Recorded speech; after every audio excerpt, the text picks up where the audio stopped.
Hi, I'm Adrian Hernandez, and I'm here at the QCOR 2016 sessions. I'm with John Spertus today, and we just finished moderating a great session on the quantitative self with the theme of how we actually tackle issues around precision medicine. So John, let me start with the first discussion with Mintu and how he was talking about the quantitative self from the perspective of Silicon Valley. What do you think about the issues there about people constantly having more access to devices and actually using smartphone technology? So I think it's very exciting. I mean, I think it's remarkable how we're starting to see a democratization of data, and people have access to lots of data to track their health status, their activity, etc. And where I think the real challenge is there's no way to really convert that into something actionable. I mean, I think data is really useful if you're going to do something different with the results than if you didn't have access to the data. And I don't hear enough discussion, and I haven't seen enough apps that I think are really clinically useful. And on the converse, I think if the patients are collecting data that they somehow feel is very valuable, they want to transmit it to their clinicians, and their clinicians have no capacity to take that information and extract anything that helps them provide better care for the patient, you set the foundation for frustration in doctor-patient communication, because on the one hand, the patient has invested in these apps, they've invested the time to interact with them, and with the expectation that somehow this is going to be very useful in them feeling better, getting better care. The doctor doesn't know how to handle that, and if the doctor says, well, that data is stupid, of course I can't do anything with it, that's going to ostracize the patient. And we need to be thinking about how do we find useful information that will allow us to better manage patients, or better be able to create communities where patients can take charge of their health care in a way that they have realistic expectations for the effort they put in trying to communicate their health to some app or to some cloud or to some function that they don't fully understand, and that frankly we don't fully understand. And I'm struggling with how Silicon Valley, and no disrespect to Silicon Valley, seems to have so much more hype than substance. And I'm from the show me state, right? And we really sort of want to understand before investing or valuing something that there clearly is value associated with what that company's offering. And it's an odd state, and there'll be a lot of sifting and a lot of winners and losers, but ultimately I think the development of tools that allow better communication of patients to their physicians, and the physician's ability to interpret that information and give more patient-centered care is very promising.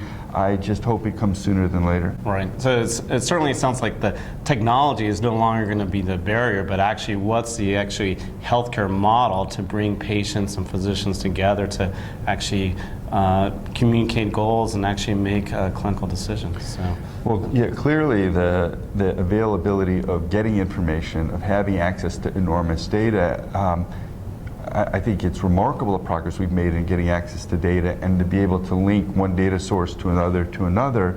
But how that is rendered interpretable and useful isn't getting enough attention. And a lot of the startups in Silicon Valley seem to be emphasizing the volume of data rather than the usefulness of data. And that's something where I think the outcomes community has a lot of opportunity to help shed light on, because ultimately the value is not going to be the volume, but the usefulness of what's generated, I think.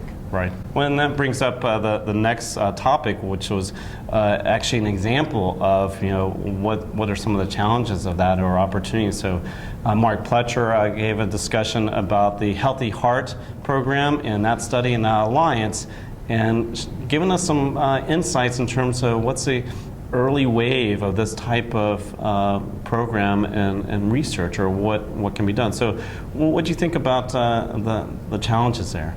So Healthy Heart is a very impressive initiative, one that is a slick web-based way to engage patients in trying to cure heart disease. And we learned from him that actually the main interest in the healthy heart, and they have other platforms in cystic fibrosis and childhood cancer, but in cardiovascular disease was really one of altruism. People wanting to contribute to generate new knowledge that will be very important in hopefully getting new insights and strategies for treating heart disease.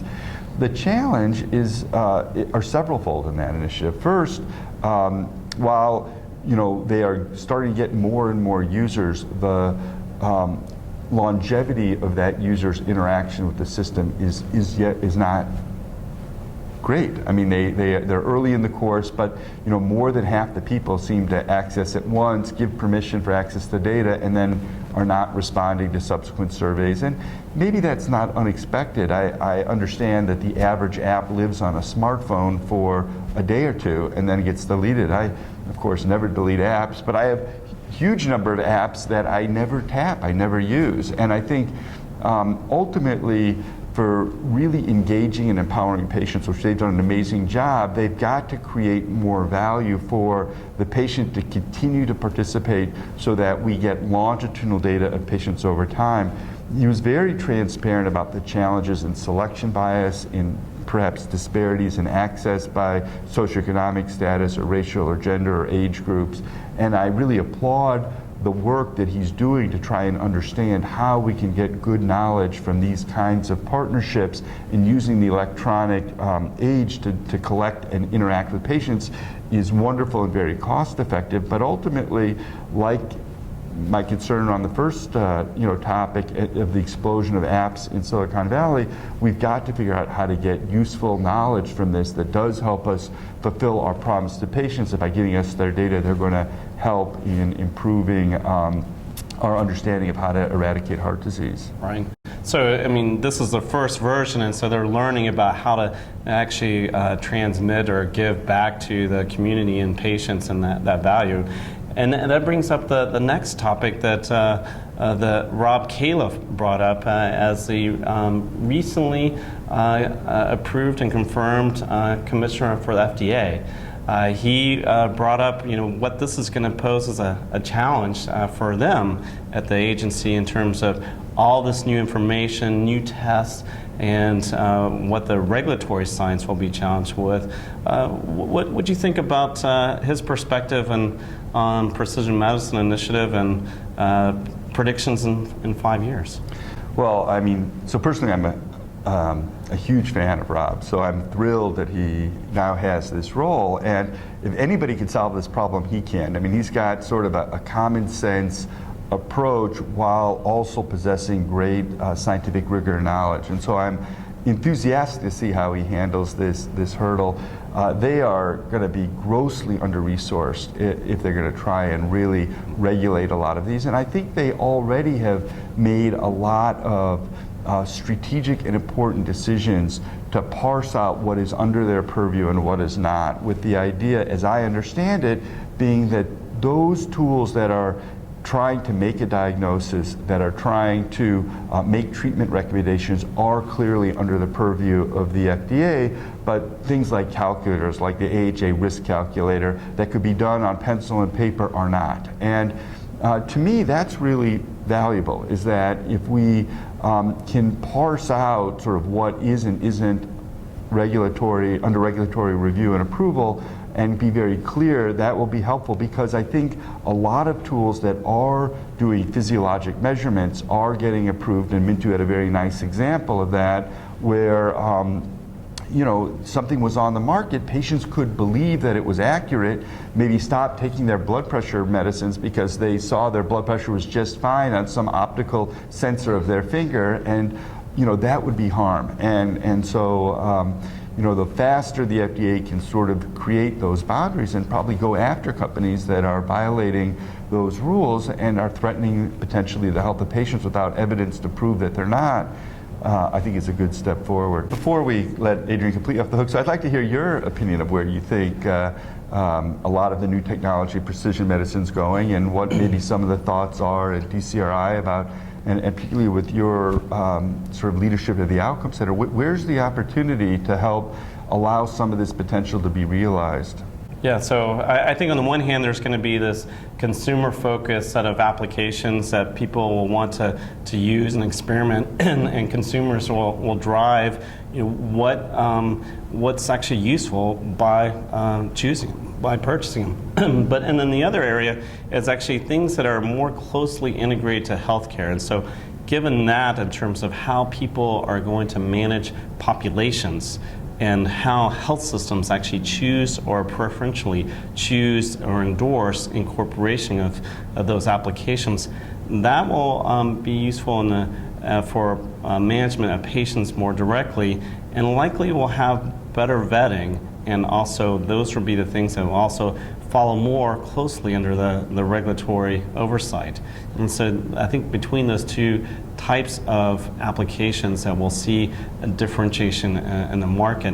But importantly, as outcomes researchers, we actually need to see whether these actually make a difference. So it's very theoretical what they can do. We actually need to see if it actually can be used, and is it actually improve outcomes, because ultimately that's the goal here. So I want to thank you for watching us here and coming to visit QCOR 2016. This was, again, another great session on what the opportunities and challenges for outcomes research, and actually around issues that we'll see coming up over the next few months as well as the next few years. Thanks.